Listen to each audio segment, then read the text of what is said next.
Assalamualaikum warahmatullahi wabarakatuh.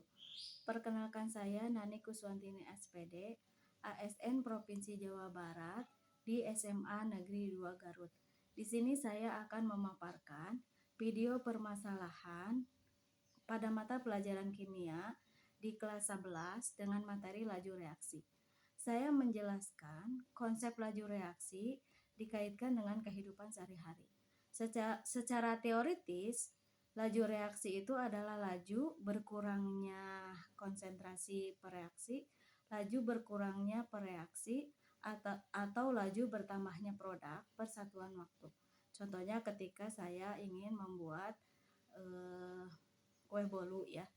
Nah, laju itu dihitung ketika saya membuat adonan kue bolu, lalu mengovennya sampai bolunya jadi.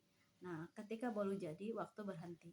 Nah, di sini mereka sedikit paham mengenai konsep laju reaksi.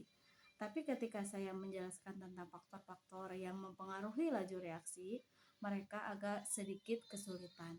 Nah, solusinya untuk mempermudah siswa memahami tentang faktor-faktor yang mempengaruhi laju reaksi, saya melakukan praktikum sederhana dengan alat dan bahan yang bisa mereka peroleh di sekitaran rumahnya. Di kelas saya membagi ke dalam 6 kelompok dan setiap kelompok terdiri dari 6 orang. Di mana faktor-faktor yang mempengaruhi laju reaksi itu ada 4, yaitu yang pertama konsentrasi, yang kedua luas permukaan, yang ketiga suhu, dan yang keempat adalah katalis. Nah, faktor yang mempengaruhi konsentrasi saya menjelaskannya dengan menggunakan 3 buah balon. Kemudian ke dalam 3 buah balon ini diisi dengan baking soda dengan jumlah konsentrasi yang berbeda. Nah, balon 1 itu diisi seperempat sendok teh baking soda, balon 2 diisi setengah sendok teh baking soda, dan balon ketiga diisi dengan 3/4 sendok teh baking soda. Kemudian di sini ada 3 labu Erlenmeyer. Ketiga labu Erlenmeyer ini diisi dengan larutan cuka dengan volume yang sama ya.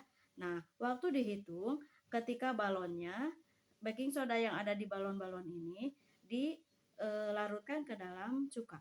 Nah, ketika dilarutkan ke dalam cuka, si balonnya dilepas dan nanti di sini cuka akan bereaksi dengan baking soda.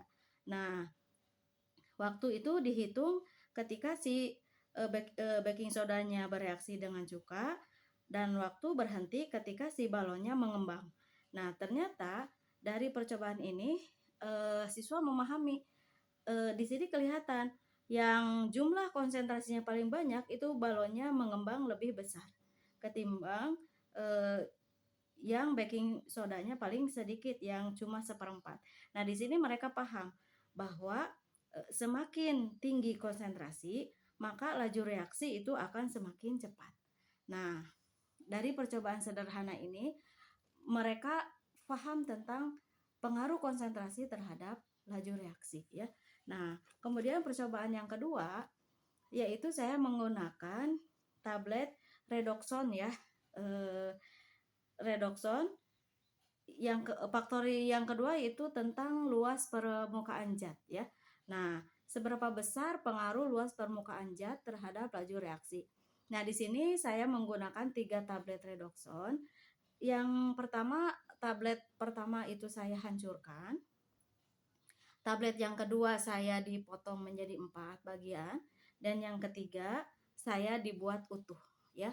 Nah, kemudian waktu dihitung ketika ketiga redoxon ini dilarutkan ke dalam air. Nah, dari sini jelas terlihat bahwa yang pertama kali larut adalah yang bentuknya serbuk ya. Dia cepat larutnya. Sedangkan yang bentuknya tablet itu paling lama. Nah, di sini bisa disimpulkan bahwa semakin luas permukaan, maka laju reaksi semakin cepat. Nah, dengan praktikum sederhana ini bisa membuat siswa lebih memahami tentang faktor-faktor apa saja yang mempengaruhi laju reaksi. Demikian video permasalahan saya. Wassalamualaikum warahmatullahi wabarakatuh.